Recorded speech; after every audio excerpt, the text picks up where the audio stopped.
عباسم و در پی خطر میگردم، دور و بر خیمه تا سحر میگردم. 100 بار اگر حلقم را هر بار دوباره تشنه بر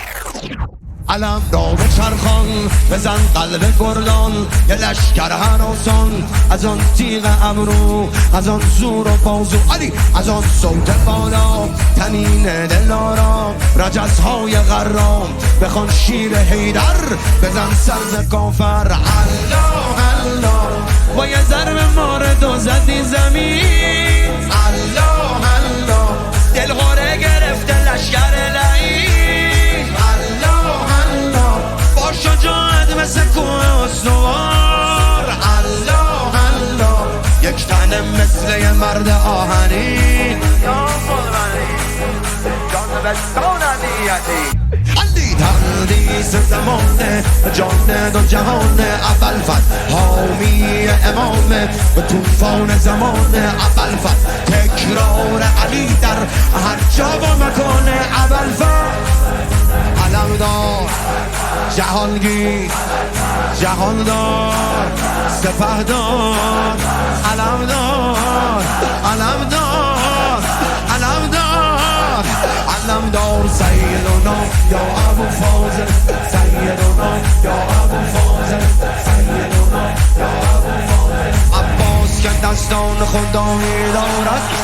به به که چه ایوان طلایی دارد، ایوان نجف زیارتش آمد و گفت اول فصل ایوان شما عجب صفایی دارد علی مدد. تو ای ماه شبها، تو ای شاه اعلا، یلن کار زارا سپهدار لشر، شکوه تو محشر علی، تو عالی عالم به دست عوالم، یلن آل هاشم خداوند احساس، اول فضل لبا ماشاءالله، قمر با جنم شط فرات ماشاءالله، به بینمه به غروب جنان مادر شم ببینیم داره میگه ماشاءالله، به قد و قامت ساقی صلوات یا زهرا علی مدد.